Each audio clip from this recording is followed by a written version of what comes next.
बहुत समय पहले की बात है। हरे भरे पहाड़ों और नीली नदियों के बीच बसा था एक छोटा सा गांव, सुखपुर।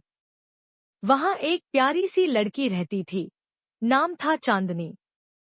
उसकी आंखें हरे पत्तों की तरह चमकती थी और उसके बाल बारिश की लहरों जैसे लहराते थे।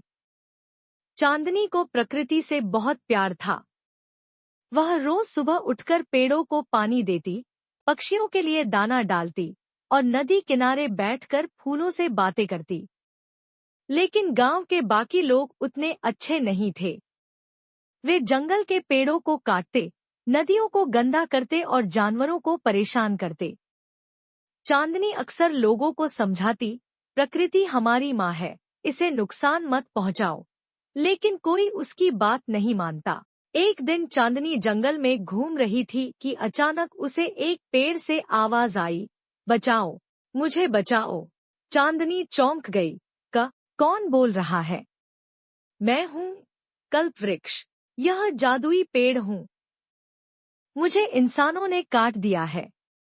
मेरी शक्ति अब कमजोर हो गई है। चांदनी ने देखा कि वह पेड़ आधा झुका हुआ था और उसके पत्ते मुरझा रहे थे। कल्पवृक्ष ने कहा, मैं इस जंगल की रक्षा करता था। जब तक मैं था, कोई बाढ़ नहीं आती थी, जानवर सुरक्षित रहते थे और गांव में खुशहाली थी। चांदनी बोली, मैं तुम्हारी मदद करूंगी। बताओ मुझे क्या करना होगा? कल्पवृक्ष ने कहा, मुझे पुनः जीवित करने के लिए 3 चीजों की जरूरत है, सच्चा प्रेम, निर्भीकता और सहयोग। क्या तुम ये ला सकोगी? चांदनी ने सिर हिलाया और दौड़ पड़ी। चांदनी गांव में आई और सबसे पहले अपने पालतू खरगोश गुब्बू के पास गई। उसने उसके लिए ताजे फल लाए और बोली, तुम मेरे सबसे प्यारे दोस्त हो।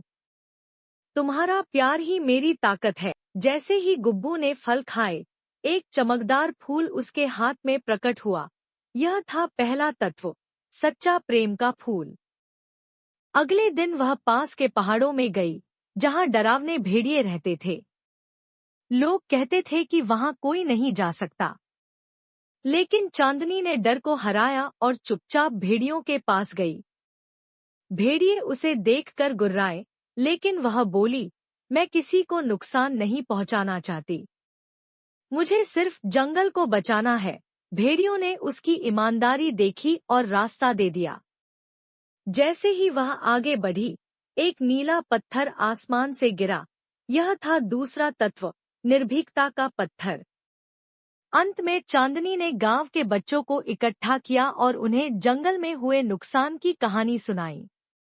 अगर हम सब मिलकर काम करें, तो हम कल्पवृक्ष को बचा सकते हैं। बच्चों ने हाथ मिलाए और पेड़ को बचाने चल दिए। उन्होंने मिलकर सफाई की, पौधे लगाए और पेड़ को पानी दिया।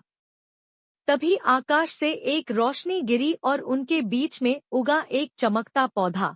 यह था तीसरा तत्व, सहयोग का अंकुर। चांदनी ने तीनों चीजें लेकर कल्पवृक्ष के पास पहुंची। उसने सच्चा प्रेम का फूल, निर्भीकता का पत्थर और सहयोग का अंकुर पेड़ की जड़ में रखा। अचानक पूरी जमीन हिलने लगी।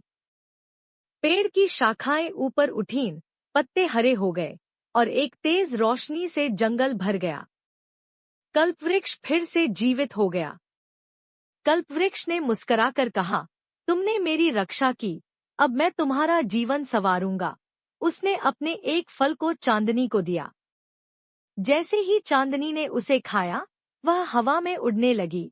अब उसमें पक्षियों से बातें करने, पेड़ों की भाषा समझने और जानवरों से संवाद करने की शक्ति थी। गांव वालों ने जब यह सब देखा, तो उन्हें अपनी गलती का एहसास हुआ। उन्होंने मिलकर जंगल को फिर से हरा भरा बनाया। अब गांव में कोई पेड़ नहीं काटता, नदियां साफ रहती और बच्चे प्रकृति से प्रेम करना सीख गए। चांदनी अब एक जंगल रक्षक बन चुकी थी। वह बच्चों को सिखाती थी कि प्रकृति हमारी सच्ची दोस्त है और हमें उसकी रक्षा करनी चाहिए। कल्पवृक्ष हर साल एक जादुई फल देता, जो गांव को खुशहाली और समृद्धि देता। जब हम सच्चे दिल से प्रकृति की सेवा करते हैं, तो प्रकृति भी हमें अनमोल तोहफे देती है। सच्चा प्रेम, निर्भीकता और सहयोग, ये तीनों मिल जाए तो कोई भी असंभव कार्य संभव हो जाता है।